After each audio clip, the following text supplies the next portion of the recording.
ఈ ఉన్నటువంటి చిన్న ఎన్టీఆర్ దగ్గరికి వెళ్ళి కాళ్ళు పట్టుకుని అతన్ని తీసుకొచ్చి ఆ పీఠ పరిస్థితుంది. మీరు గుడ్డిగా ఆలోచన లేకుండా ఈ దొంగ ఎన్టీఆర్ కుటుంబానికి ద్రోహం చేసినటువంటి ఈ దొంగ చంద్రబాబు నాయుడు ఈరోజు జూనియర్ ఎన్టీఆర్ని ఐటీడీపీ సోషల్ మీడియాలో తిట్టిస్తూ ఉంటారు. చంద్రబాబు నాయుడు భార్యను మేము తిట్టామని చెప్పి పబ్లిసిటీ చేసుకున్నాడు, 7 సైడ్ శోకాలు పెట్టాడు. ఎన్టీఆర్ ఏమని చెప్పాడు, ఈ దేశంలో కానీ ఈ రాష్ట్రంలో కానీ మహిళలను గౌరవించడం సాంప్రదాయం, మహిళలను గౌరవించడం మనకి సాంప్రదాయంగా వస్తుంది. రాజకీయాల కోసమో ఇతర అవసరాల కోసమో మహిళల జోలికి వెళ్తాం మంచి పద్ధతి కాదు, ఇటువంటి వాటిని నేను ఖండిస్తున్నానని చెప్పాడు. మహిళలంటే ఈ రాష్ట్రంలో ఉన్నటువంటి మీ భార్యలు, మీ అక్క చెల్లెళ్ళు, మీ తల్లులు అందరూ కూడా ఉంటారు. అందరినీ ఎవరైనా సరే, ఆవిడ భువనేశ్వర్ కావచ్చు, లేకపోతే ఇక్కడ ఈ గ్రామాల్లో ఉన్నటువంటి ఆడపిల్లల కావచ్చు, ఎవరినైనా గౌరవించడం మన సాంప్రదాయం. అటువంటి జరగకుండా ఉండాల్సినటువంటి అవసరం ఉందని చెప్పి ఎన్టీఆర్ చెప్పాడు. దానికి ఏముంటారు, భువనేశ్వర గారి పేరు చెప్పి ఖండించలేదని చెబుతారు. ఎన్టీఆర్ని బండబూతులు తిడతాం. ఎన్టీఆర్ పేరు మీద ఉన్నటువంటి ఎన్టీఆర్ హెల్త్ యూనివర్సిటీ పేరు మారుస్తే ఎన్టీఆర్ చెప్పింది ఏముంది, ఎన్టీ రామారావు రాజశేఖర రెడ్డి గారు స్వయంగా ప్రజల్లో పేరు ప్రఖ్యాతులు తెచ్చుకున్నటువంటి గొప్ప నాయకులు. రాజశేఖర రెడ్డి గారి పేరు పెట్టినందువల్ల, ఎన్టీఆర్ పేరు తొలగించినందువల్ల రాజశేఖర రెడ్డి గారికి వచ్చేటువంటి లాభమో గౌరవం లేదు.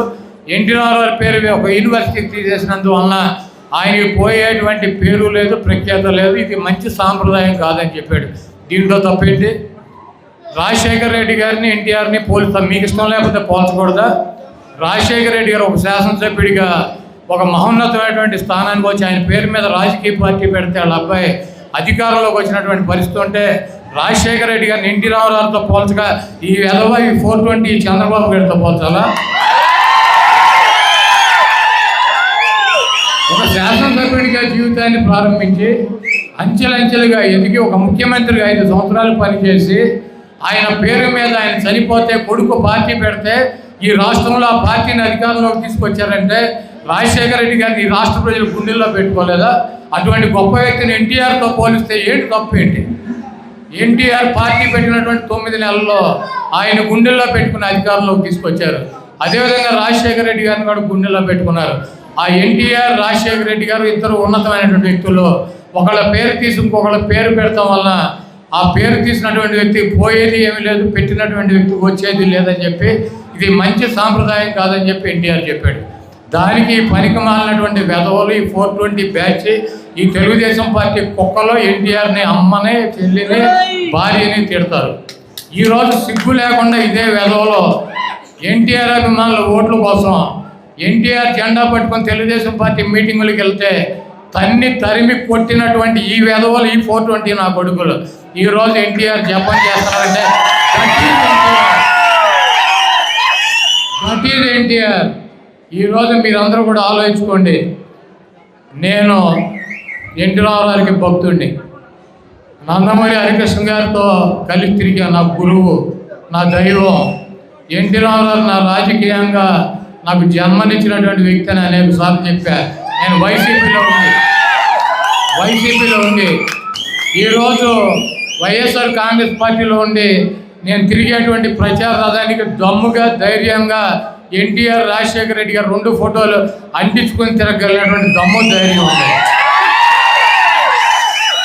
ఎన్టీఆర్ కుటుంబంతో ఎన్టీఆర్లకి, హరికృష్ణ గారికి, వీళ్ళకి నాకు ఉన్నటువంటి సంబంధం, బాంధవ్యం విడదీయరానిది.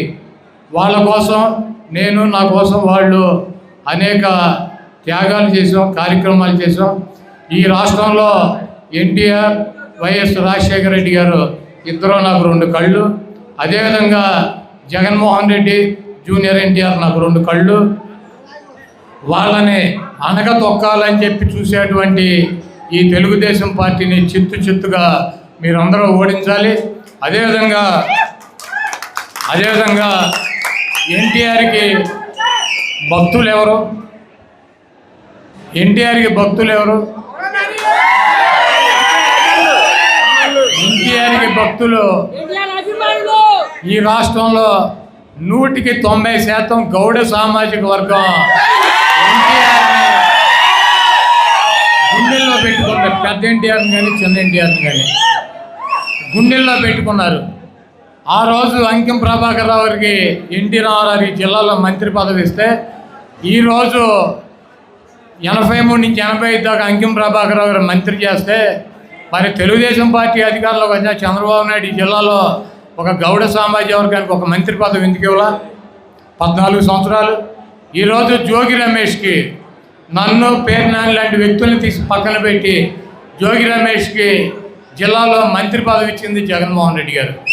అదేవిధంగా ఈ జిల్లాలో స్వతంత్రం వచ్చినటువంటి 70 సంవత్సరాల్లో జనరల్ అయితే ఓసీ జనరల్ అయితే ఆ స్థానంలో ఉప్పాల హారికకి గౌడ సామాజిక వర్గానికి జిల్లా పరిషత్ చైర్మన్. ఈరోజు పెడంలో ఉప్పాల రాముకు సీట్ ఇవ్వడమే కాకుండా పెనమలూరులో జోగి రమేష్కి కూడా 2 అసెంబ్లీ సీట్ ఇచ్చింది జగన్మోహన్ రెడ్డి గారు. ఈ గౌడ సామాజిక వర్గాన్ని జగన్మోహన్ రెడ్డి గారి గుండెల్లో పెట్టుకున్నాడు. ఇక్కడ ఉన్నటువంటి జనాభా ప్రాతిపదికన బీసీల్లో అత్యంత పెద్ద ఓట్ బ్యాంక్ ఉన్నటువంటి సామాజిక వర్గంగా జిల్లా పరిషత్ చైర్మన్ 2 ఎమ్మెల్యే సీట్లు జగన్మోహన్ రెడ్డి గారు ఇస్తే ఈ గుంటనక్క చంద్రబాబు ఏం చేశాడు?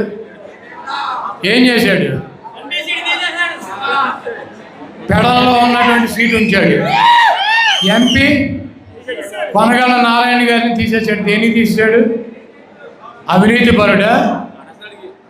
కులబలం లేనటువంటి వ్యక్తి. మనం ఒక చెట్టు నాలుకున్న పక్షి అయితే గూడు పెట్టుకున్న పక్షి అయితే ఎగిరిపోద్ది.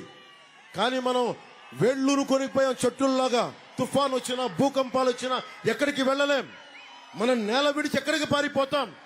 ఈ నది మన పెన్నా నది ఈ నేలను విడిచి సింహపురిని విడిచి పారిపోద్దా?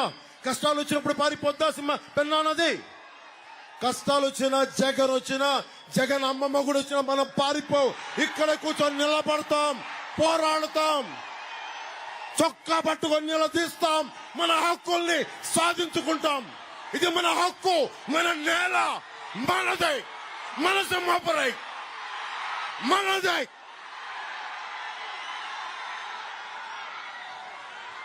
సముద్రం ఒకరి కాళ్ళ దగ్గర కూర్చొని మరగదు. తుఫాను గొంతు చిత్త మరణం ఎరగదు. పర్వతం ఎవడికి వంగి సలాం చెయ్యదు. మనమంతా కలిపి పిడికిడి మట్టే కావచ్చు, గొంతెత్తితే ఒక దేశపు జెండాకున్నంత పొగరు ఉంటుంది. మీ భవిష్యత్తు కోసం వచ్చాం, మీ భవిష్యత్తు కోసం నిలబడతాం. మీ బిడ్డల భవిష్యత్తు కోసం వారికి ప్లాన్ చేసి మరి మేము అండగా ఉంటాం.